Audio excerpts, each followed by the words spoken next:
Hey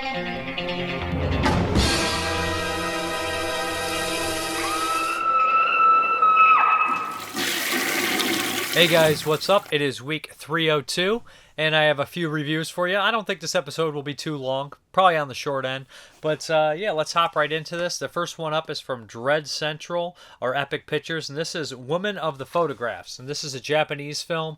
Really hadn't heard much about it. Said it's Cronenberg-esque, which interested me right away. So basically what we have here is this kind of lonely digital photographer.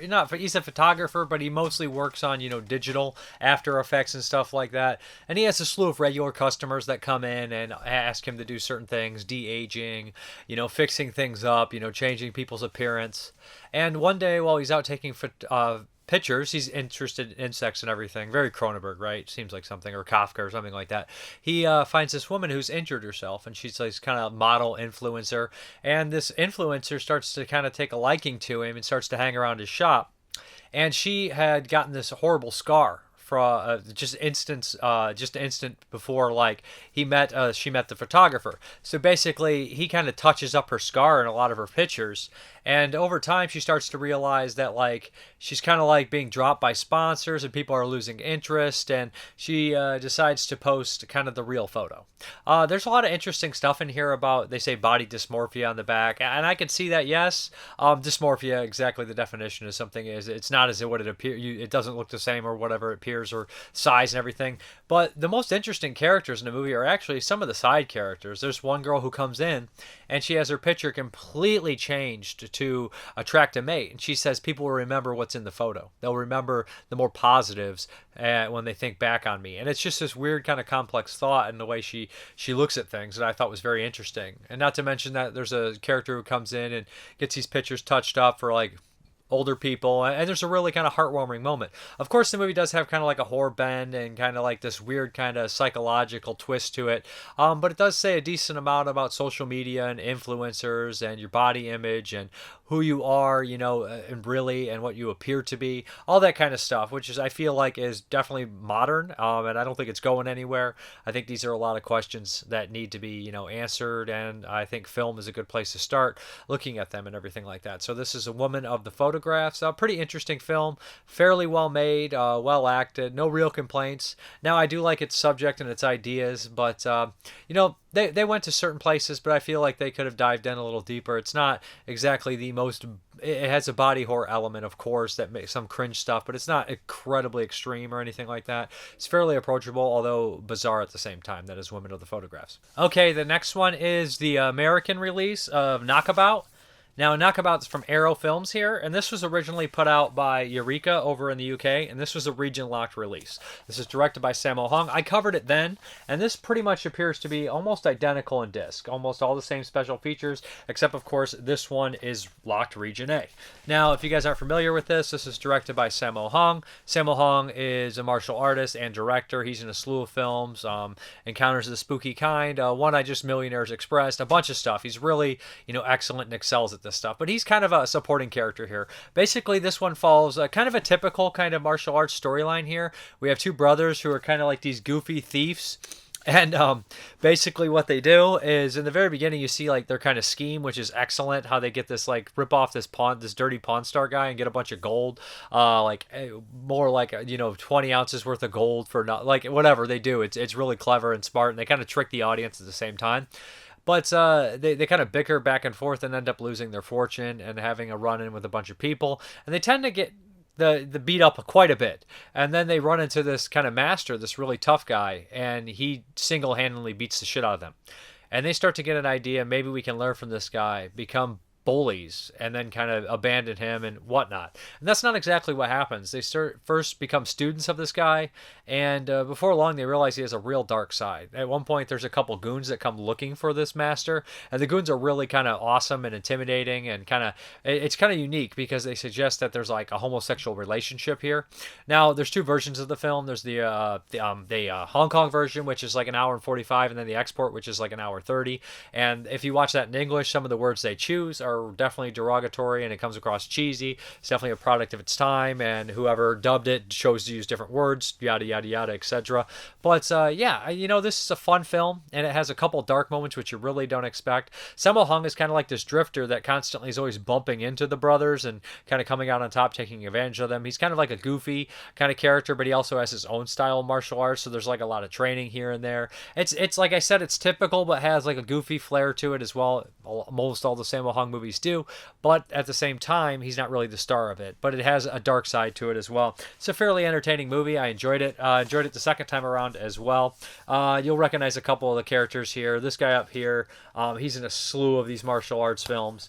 But the special features include 2K restorations from original elements by Fortune Star of both the original Hong Kong theatrical cut and the shorter export cut. High definition presentation, original lossless Cantonese and Mandarin mono audio for the HK theatrical cut, plus lossless English mono for both cuts. 2 choices of English dub audio for the HK theatrical cut, the original export dub mono, and the newer 5.1 dub created for the international DVD presentations. Optional English subtitles for HK theatrical cut and English subtitles for the deaf and hard of hearing on the export cut. Commentary on the HK theatrical cut by martial arts cinema experts Frank Jin and Michael Worth. Commentary on export cut by action cinema experts Mike Leader and Army Venema. And then we have an archival interview with Sammo Hung, archival interview with Brian Beardy Ling, Kar Yan, archival interview with Grandmaster Chow Sun Chang, a master of monkey style kung fu. Deleted Red Room scene featuring stars Yeon Boon and Sammo Hung, and teaser promo for film Japanese original release. Now, is this one have? There might be. I'm pretty sure. Yeah, Frank Jin. See, it has all the same special features as this one, so I don't know if there's any, basically any reason to upgrade if you have both, unless you really want the kind of in Region 1. But it's a really entertaining movie. I think most people will dig it. This is Knockabout. Okay, next up, we're going to tackle this box set in some kind of segment. So first time we're going to do 2 movies, next week two until it's done. And this is the Lukas Moodysson collection. And this is a Scandinavian filmmaker here, Sweden. And I wasn't too familiar with this work. Now, this set includes several films, Fucking Amel, Together, Lily Forever, A Hole in My Heart, and Container, Mammon, We Are the Best. Now, honestly, I have actually seen Fucking Amel, aka Show Me Love, before. Somebody picked it for a patron pick, and I really enjoyed it. So we're going to start with Show Me Love. Let me dig it out of here. And this set's really cool too. It has a nice like plastic cover on the end. So this is something I typically wouldn't cover on the show. You know, I do cover a lot of cult films, and it is good to watch all sorts of different movies. But this is Fucking Amel, Show Me Love, and it has like the thin case here, everything like that. So essentially, this is kind of a really sweet coming-of-age story. With a title like that, you wouldn't suggest it. That's actually the place where they live. So essentially what we have here is this kind of shy girl, and she's a lesbian. She doesn't really have any friends, and her father is constantly kind of understands her, but their mother's always pushing her to get out and kind of, like, you know, meet more people, be more popular, all these kind of things. One day, her mom basically makes her throw a birthday party, and she invites, like, one person. Nobody shows up until late, and then you kind of get the idea and everything like that. There's this girl who's kind of a party girl, and she's bored with their town, she's bored with their life, and she lives kind of in a different home life and everything like that. A single parent, she's always fighting with her sister, and she's kind of like I guess she has the reputation for being like easy or just kind of a crazy party girl, which isn't really necessarily true. But through these bizarre circumstances, she ends up going to this girl's party, and on a dare she gives her a kiss. Unknowing to her, this kind of makes her kind of almost fall in love with this girl, and this girl was already infatuated with her. So we have this kind of uneasy teenage kind of coming of age sweet love story. There's a really cute part where the group hang out, the duo hang out at night, and they're kind of like acting like they're going to run and leave this town, and they start hitchhiking. And the driver goes to restart his car because something happened, and there's a great needle drop. I think it's waiting for love or waiting for a girl. Like, it's a Foreigner song, and it's just a brilliant moment. And the way it ends is really like a good comic hit. There's also side characters here that are really fun. Like I said, the parents really work well. The way they kind of tackle how other people see homosexuality is good, because this is older. This is like the mid to late 90s, so it's obviously a little different back then than it is now. But still, I think it's hard for everybody at these points. But regardless, the way they handle it and the way they have the side characters and how people react to it is really interesting. They actually address that in the special features here. There is Approved. Here we go. We have new interview with Lukas Moodysson, moderated by film programmer Sarah Lutton. And they do like a 15-minute thing in front of each movie, which is nice. New interview with star Alexandra Dahlstrom, moderated by Lutton. Did you know she's a lesbian? An appreciation by Dr. Clara Bradbury Rance, author of Lesbian Cinema After Queer Theory. And that's really interesting, too, because she basically talks about, how queer cinema has, grown and how homosexuals and lesbians are portrayed in films and stuff like that, and how these characters are portrayed, and if it's strange for a straight man to make this stuff. It goes into all this kind of stuff. And then we have Talk, Barada Prada Light, a short film directed by Moodysson in 1997, theatrical trailer. So if you are a fan of this, it's a nice thing for Arrow to pick up these kind of strange, films that are cult films for sure and have a following all around the world, but I don't think they really got to play in the United States like a lot of other cult films did. So that is fucking Amel, Show Me Love. Good stuff. Enjoyed rewatching this one. This is the only one that I had seen from the set. Varför har du tjejskor? Det är inte alls tjejskor. Är det visst? Inte alls, det ser du inte. Det ser du dåligt eller? Nej, det är tjejskor. Jävla fascist!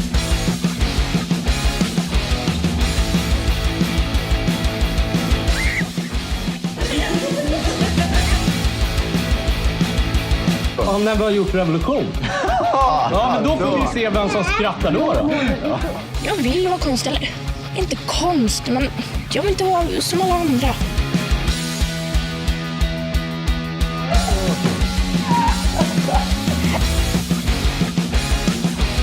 Här är jag. Här är min nya tjej.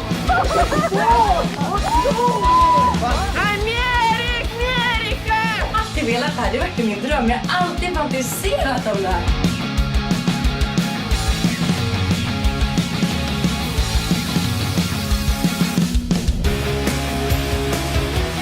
Kär mig.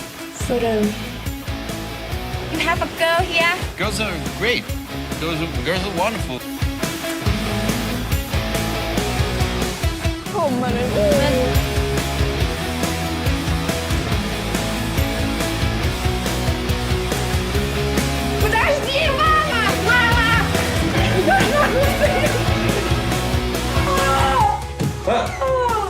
Jag kommer inte med i Big Brother.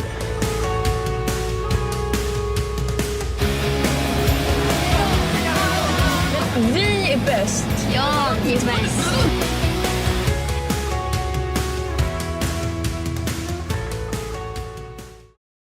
Next up from the Lukas Moodysson collection is Together. Now, I actually preferred this one a little bit more. There's a lot more going on. It's a lot more complex, a lot more characters. So essentially what we have here is a kind of a communion where it feels kind of like more hippie style communion where there's a lot of rules set forth, no meat, no television, no buying any capitalistic companies' products, all these kind of things set forth, and there's a slew of people living here. This takes place in the 70s, I think mid-70s. It's a period piece. Looks really good too. And I didn't even register it was a period piece, and then like almost through the entire movie's over, I was like, this is a period piece. What is wrong with me? I didn't register, and then I started noticing all these little tiny details. Not even tiny, like the cars and everything and the set design. It just looked really good. It was very, very kind of well done, which was pretty cool. So essentially, all these characters living in this house, and one of the patriarchs, I guess, if you'd say so, of this communion's sister is like had a falling out with her husband. He had abused her, so she wants to move in with the kids just to get away from him. Has 2 kids, and so she moves into this, and she starts kind of like a close relationship between a lesbian that's there who recently just turned lesbian and divorced her husband, who's also still living in the communion. And then we have the brother who let her live there, and he has an open relationship with this younger girl who's been sleeping with this kind of activist. So it's really complicated. There's also a pair of hippies who are really hardcore into this stuff. So when these kids enter the equation, things start to change. The father is struggling with alcohol problems and getting his life together. And there's some moments, I guess, of humor or just life in general that could be funny. And essentially what happens is it all kind of comes together, and hey, they come together in the very end in a really kind of heartwarming scene, which I really enjoyed, and it was very touching. It worked really well. I thought the characters were well established, and it kind of makes you think, kind of makes you really put your life in perspective and what's important and what you should do, all these kind of things like that. So this one really hit home for me. I thought that it worked really well. I liked all the characters. There's homosexual relationships, all these kind of things in there, which I did think were well done. So as far as the special features are concerned, we have new interview with Lukas Moodysson, moderated by film programmer Sarah Lutton. New interview with script supervisor Malin Fornaner, moderated by Lutton. New interview with editor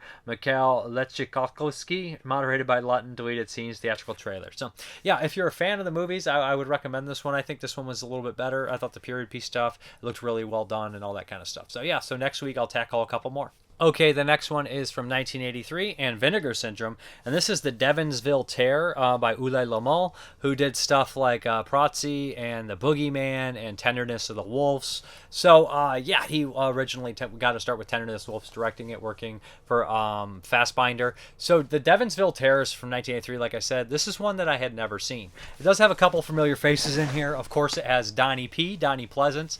Everybody loves Donald Pleasance. I am no different. Love Donald Pleasance. He's pretty fun in this one. And it also has, last week I covered a movie called The Pack, and that had this kind of nerdy, kind of heavyset character. He is also in this, playing a completely different character, completely ridiculous character in this one. Really good character, really good change. So the Devonsville Tear opens up with like a flashback, a period piece kind of deal, where they show these people putting witches to death and all this kind of thing, like 300 years ago. I can't remember exact time. And they have like a witch being burned on a wheel, burned at the stake, all these kind of typical things, people being eaten by pigs. And then we kind of fast forward to modern times, and what we have here is this new school teacher that moves in, and right away you kind of get the sense of the small town mentality. The one guy had recently just killed his wife, and they made it look like an accident, and Donald Pleasance is aware that this town has a curse, and since he comes from like a long lineage of the people who actually burned the witches, who led the witch kind of brigade or whatever, basically he has been cursed, so he is completely worried, always creeped out about trying to stop this curse and everything, and he actually develops a rare disease where worms are eating his flesh, so he's picking out mealworms constantly. And there's points when he's going around like giving everybody in the town exams, but he starts to hypnotize them and try to figure out who they are and kind of get back to that time in the past and try to stop what's happening to him. So in the opening there's some narration that's like read out of a journal, and it closes that way too, which makes the whole thing feel very Lovecraftian. It definitely has the element of like the reincarnation of Isabel, aka Black Magic Rites, where you have like these characters and they're like their ancestors and stuff like that in the past, and it's this long lineage of backwoods kind of mentality here, or this small town mentality, and witch burning, all this kind of stuff here. So it is a little slow at times, but I think that what they managed to do really well is capture the small town feel, especially from a director in Ulli Lommel, who's not an American director, but somehow he captures the Americana stuff really well. This movie is shot in Wisconsin, and I knew it was kind of up in that Midwestern kind of Wisconsin area, and you can tell from some of the accents and everything, and like the acting ranges. There's one character who's just like a complete bigot who's always yelling at his wife, but the end of the movie has a really kind of showstopper scene involving an exploding head and melting face, some really good kills, some really good gore. Overall, it's a pretty solid horror film. I think it's better than Boogeyman. I think it's less inept than the Boogeyman, to be honest. I think the Boogeyman's pretty nonsensical, but I guess that's part of the charm for a lot of people. As far as the special features are concerned, we have quite a bit, actually. We have God is a Woman, an interview with co-writer actress Susanna Love. It's Melting Men, an interview with special effects artist Matthew W. Mungle. The interview, Incredible Melting Man, interview with actor Paul Wilson. Not Very Nice People, interview with makeup artist Erica Unlund. Mind of a Chess Player, interview with camera operator Jorg Walter. Archival interview with co-writer director Ulli Lommel. So we have behind the scenes as well. So yeah, it's a fun little horror movie. I'm glad Vinegar Syndrome put it out. I never got a chance to see it, so I can mark this one off the list. It's so funny because Ulli Lommel's early movies are all watchable, and then when you hit a certain point, I just like some of the direct-to-video Blu-rays and stuff were just not for me. They just were really rough stuff, cheap, maybe just budget constraints and everything. But the Devonsville Tear is pretty cool. Okay, next one up from Vinegar Syndrome is from 1998, and it's been a long time since I watched this. It's a Hong Kong flick, Biozombie, with double slip covers. So you got two slip covers here. This is a very fun flick if nobody's ever seen it. It's a zombie comedy movie, and they always say made way before Shaun of the Dead. Yes, made 6 years before Shaun of the Dead. Heavily inspired, obviously, by Dawn of the Dead, that it takes place in a mall, but it's nothing really like Dawn of the Dead. So you have these kind of two kind of losers that run a VCD shop or work at one. They film movies as they come out and like sell them in the VCD shop illegally, bootlegs and everything like that. And they're always kind of trying to do this get rich scheme stuff. On the way back from picking up their boss's car, they kind of trash it. They hit somebody who's running away from this kind of underground chemical deal where there's a zombie involved, and they injure this guy. They give him this soft drink. They think it's a soft drink. It's in the suitcase. It turns him into a zombie. They put him in his trunk. They bring him back to the mall. Boom, we have a big zombie outbreak with all the weird side characters in here. Of course, there's love interest because these two guys are infatuated with any girl around, and there's a lot of love kind of things going on here. There's a character who works in this kind of sushi place, and he's obsessed with a girl who works, I think, at a giving manicures or something like that. I can't remember roles. I can't remember exactly what she does. But essentially, you know, the zombies come back in kind of funny detail. A lot of them look like they just have paper towel in their face and smudge it. It's a low-budget movie, and it's up to our, you know, kind of unwilling heroes to become heroes and fight back. There's a handful of characters. Almost all of them are enjoyable, and the movie surprisingly has a mean streak. Pretty mean-spirited for how goofy the actual movie is. I love the way it looks. You know, it's got that Hong Kong look from the 90s. Works really well. Enjoyable for sure. And like, you don't really like the two main characters, Invincible and B, but over time they really basically come around, and you like it. There's some fun gore gags, of course. You know, somebody runs in a parking lot and starts hacking people left and right. It's kind of like you know, an unsung zombie movie, you know, that doesn't get a lot of attention. I mean, when it came out, it did. In 98, I remember people were like, oh, you got to check this out. I remember being pretty excited because, you know, I was such a huge fan of Romero's films that I tried to grab every zombie movie. And I actually have a Blu-ray of this somewhere that I had imported, and I never got a chance to watch it. So now I've upgraded to the Vinegar Syndrome. I'm sure it's better because they did some additional remastering and everything. As far as the special features, there are a couple. We have a brand new commentary track with film historian Frank Jin. Biozombie, interview with co-writer and director Wilson Yip by Frederick Armendstor. And this guy did the, what is those? Up Man or whatever? IP Man, there it is.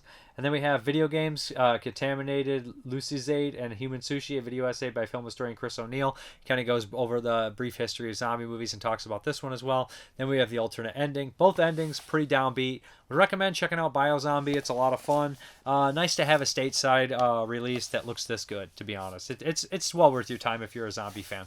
Okay, the next one up is from 2017, 2018, and I never got a chance to watch this, and I bought it, and it's been sitting on the shelf for a long time. It's Overlord, and I was really excited to finally put it in, and one day I was just like, you know what, I want to watch something big and 4K and just see something with a lot of special effects, so I popped in Overlord.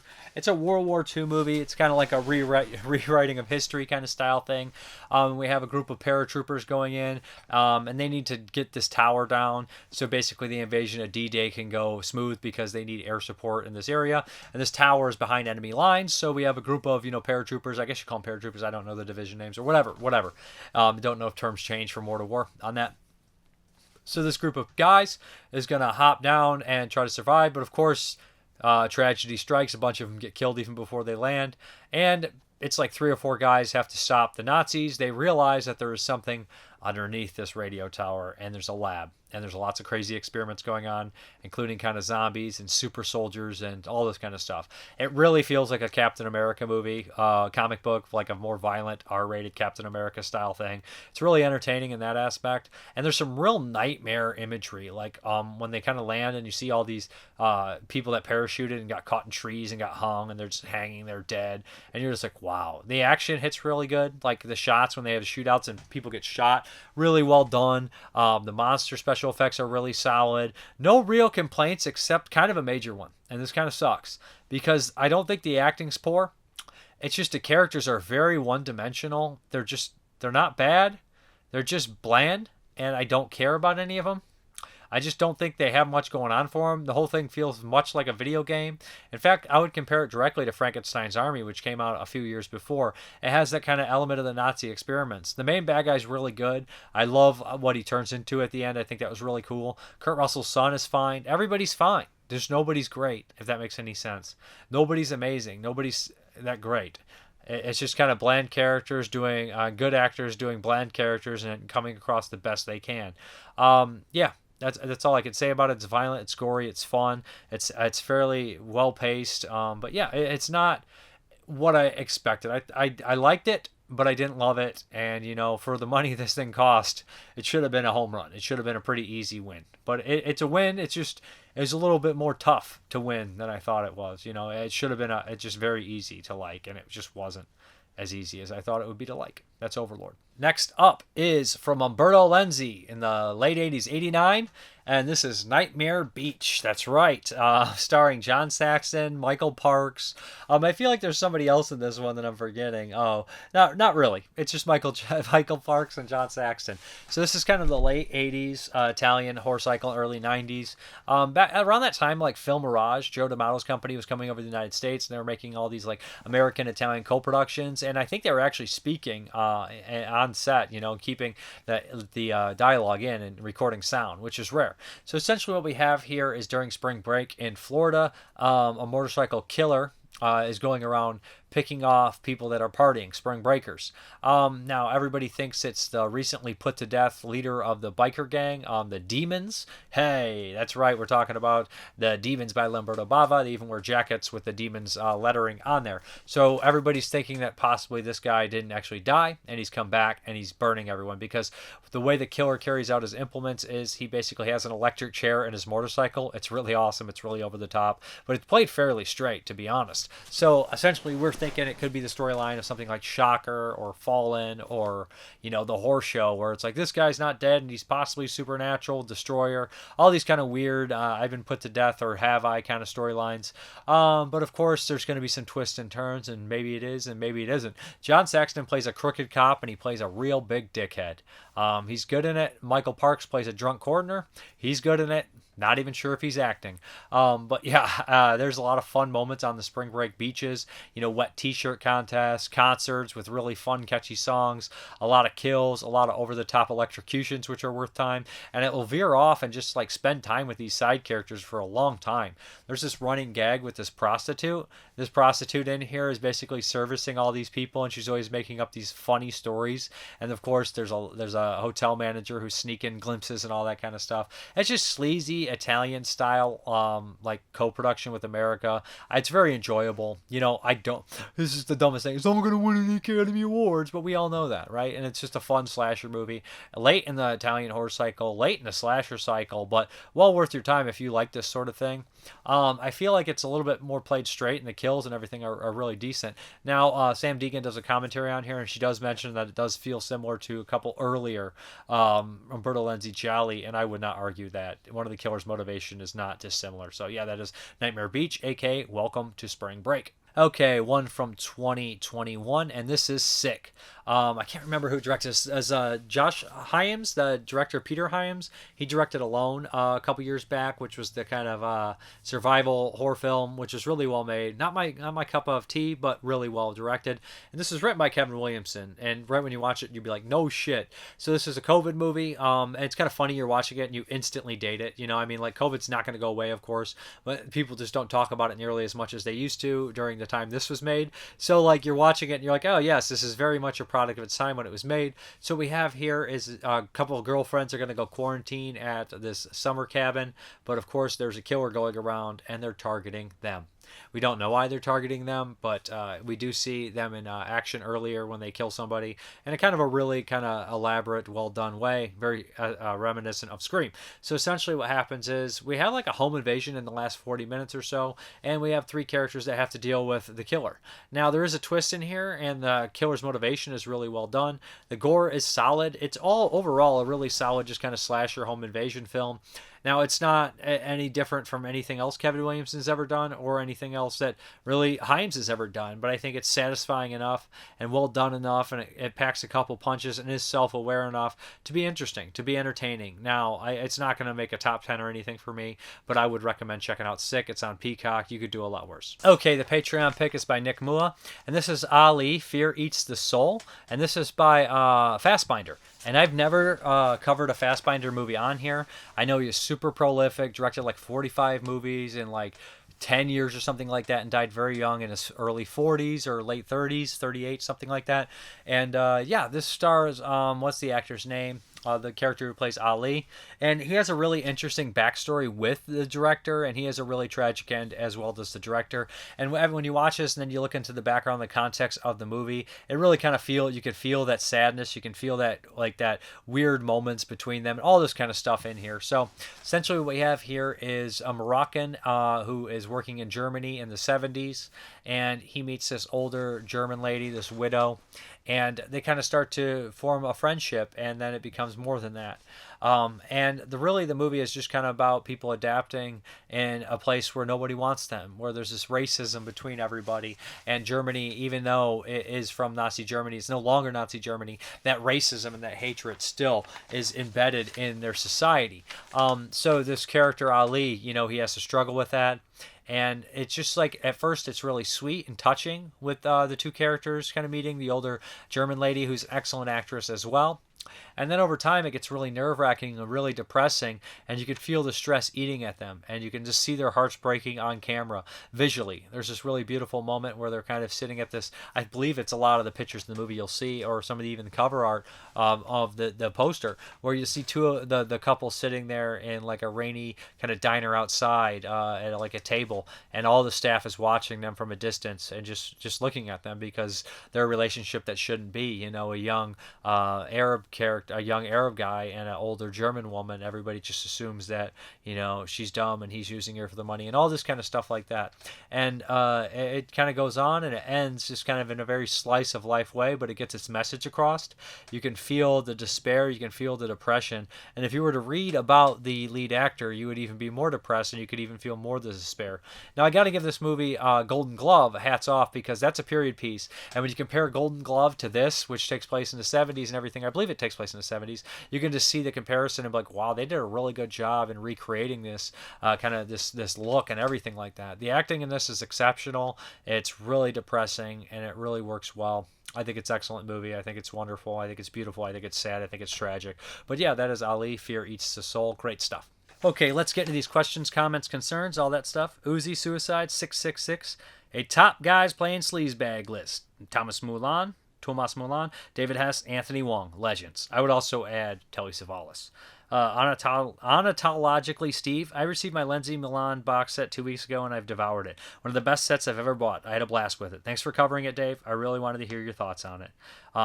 You're welcome. I'm glad I got to watch it. Does anyone know if Severin plans to reissue the standard edition of Four Flies on Grey Velvet? I certainly hope so.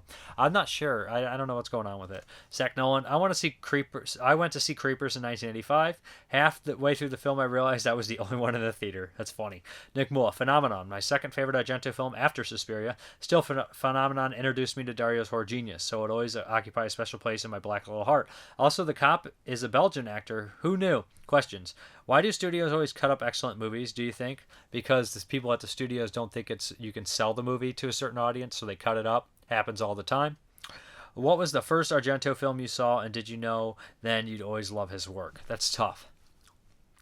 Was it Phenomenon? Was it Deep Red? Was it Tenebrae? Was it Suspiria? I think it was probably Suspiria, just because that was the one that had the name recognition, and I remember being completely intrigued by it. Now, I've seen stuff he produced. I've seen Demons first, but he didn't direct that, so it was definitely Suspiria. And that kind of just was so different and unique, I had to see more. Did you sometimes wish you were friends with a knife-wielding chimp? No, I don't like chimpanzees. I mean, I don't, nothing personal against chimpanzees. They just scare me. I don't think they belong in captivity. I don't think they belong as pets unless they absolutely have to be held in captivity or anything like that. They're just, you hear about the freakouts. They're just too intelligent to have, and strong at the same time, and also unstable. Like, it's like having a 4-year-old or something like that it can rip your arms off. It's just, no, I don't want a knife-wielding chimp as my friend. The next time, sir, love for movies will keep us young at heart. It does, sir. Hasn't worked for me. Stephen Hyde, great insights. Thank you. Tim Hayes, Spielberg produced Poltergeist? ? I thought he directed it since I heard it in the behind-the-scenes special. Actress Jo Beth Williams mentioned Spielberg being on set directing one scene she did. I knew he was involved with the casting since Drew Barrymore originally auditioned for Carol Ann, but Spielberg thought she was better for a role in another film he was doing at the same time. It sounded like he was doing the casting for both E.T. and Poltergeist, but I thought Spielberg had a bit more involvement in Poltergeist. They're both 82. I remember watching Creepers cut a Phenomenon some years back. It seemed pretty violent in that 82-minute R-rated cut. So, about Spielberg and Tobe Hooper. Tobe Hooper is listed as the director. Spielberg produced it. Everybody always said that Hooper never directed it because it has the Amblin feel. Although if you look at Goonies, you look at Gremlins, you look at anything he fucking produced, they all have an Amblin feel. He probably was in the editing room. He was definitely on set. He definitely was hands-on, but he didn't direct it. Tobe Hooper's name's on the movie. There's guys' face falling off. There's people smoking marijuana. You can see Hooper and Spielberg, but you can see Spielberg in anything he touches. I just don't understand why people don't think... A producer obviously has input, especially if it's Spielberg. But I don't know why people just don't look at other produced Spielberg movies that have just as much Spielberg in them and say, Richard Donner didn't direct The Goonies, or Joe Dante didn't direct Gremlins. It's just nonsense. Joe Dante directed Gremlins, Richard Donner directed The Goonies, and Tobe Hooper directed Poltergeist. That's how I see it. I mean, I wasn't there. Now there was a PA that said he was there for a couple of days and saw Spielberg directing scenes. Sometimes the second unit director directs scenes. I'm sure Spielberg acted as second unit, but it is what it is. I kid. 4K releases of Texas Chainsaw Massacre and Phenomenon. My favorite Argento flick. I'm sold. Iowa guy. My favorite is Night of the Living Dead. Classic. Romero Flores. On a scale from 1 to 10, what would you give the Texas Chainsaw Massacre 4K color quality? That's tough because I'm trying to think, well, if you guys would have to give me the best quality, let's go 7 because I thought the color was very vibrant in the day. I was really shocked. Now, I don't really have a scale myself, but I think 7 is a really fair rating because it caught me by surprise. The day stuff looked very vibrant and bright and colorful. Jeff, 1999, great episode. I agree totally with Texas Chainsaw Massacre review. Appreciate what you do each week. These shows are jam-packed with content and you make it look easy. It's not. Thank you. Ken Coakley. I also want to get the Phenomenon in 4K. The famous Argento color scheme seems made for 4K. I also love the main theme by Claudio Simonetti. The beginning of the track is really haunting. Yeah, it's great. And then he says, I really want to get that Lenzi box set. I forgot that Brothers Till We Die is in the set. It's my favorite Tomas Milan film. Milan had a long and successful career from doing spaghetti westerns, Geocrime, up to being on HBO show Oz as Kurt. Basically Miguel's grandfather. Another Italian film actor that was on the show was Tony Mustante from Bird with the Crystal Plumage. Of course he was. Yeah, I mentioned all that. Didn't mention Tony, though. I was a big Oz fan. When I met, he says Ace Vendito. I never knew how to say his name. Kurt Ace Vendito, basically. That's... his name is Miguel Alvarez? It was Alvarez for sure. Miguel, I think it was Alvarez. When I met Avocado at Rockstock, I told him about Milan being a spaghetti western Eurocrime film icon. He told me that he was unaware of that. It's a shame that I didn't get to meet Milan at the show. He seems very interesting in those old interviews. Ben Masters, the Violent Streets box set is completely bonkers. It's just amazing. Shame they couldn't throw in the tough ones as it is together with Almost Human, arguably the best Poliziotti ever. Dirty Harry has nothing on the Spectre Tansy or Commissionero Barry. I don't know. Dirty Harry's pretty tough, man. But you know what? I'm just going to do the Patreon drawing right here, and then we'll hop into that update. So I'll draw 5 names out. Remember, if you haven't been drawn out in the last few draws, let me know. Let's see what we got here. I'll go into the update after this. Jim Simon, One Good Cop. Is that the James Woods movie? Then we got Jonathan Wilhelm, Martial Law. Cool stuff. 3 more. We got 3 right here. So here we go. David Scott, Bullet. I assume that's a Steve McQueen one. Then we have David Luton, La Dolce Vita. Okay. Classic, of course. And then last, but certainly not least, we have John Wilhelm, Death Promise, which looks like a lot of fun. So there we go, and we're going to hop into that update. Okay, let's hop right into this. First up is Dark Glasses by Dario Argento, of course. Really enjoyed this one. It was way better than his last couple, I thought. Just a standard kind of Blu-ray from RLJ. Anyways, it's on Shudder. If you guys are interested, would recommend. Next up is Goodbye 20th Century. This is a Vinegar Syndrome release. This one looks a little odd. Don't know much about this one. Looks bizarre. I mean, it looks like a cult movie. Like I said, do the yearly package, so who knows what the hell this is. Looks super weird. Hopefully it's good. Next up we have Massage Parlor Murders. This is the 4K update of it.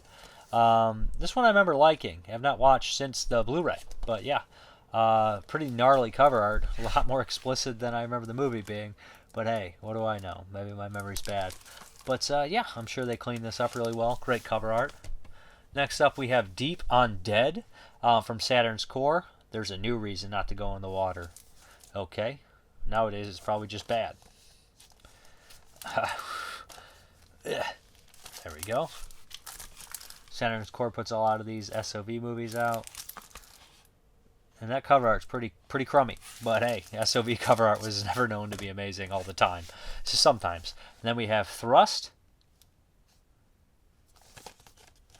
which is made in Dayton by Victor Bonacore. And there's a bunch of people I know, so pick this one up. Looks pretty weird. And then Linnea Quigley's in there, Allison Egan, Sadie Tate, Brian Papandrea, Ronnie Jonah, a lot of people. Very cool. Misty Mundane. So yeah, The End of Men. Couldn't come soon enough for me. Kill me before Monday, so I don't have to go to work. Do it Sunday night. Sounds great. But yeah, anyways, that is the update. Let's get back to the video. Okay, guys, thank you very much for watching, and as always, have a good one.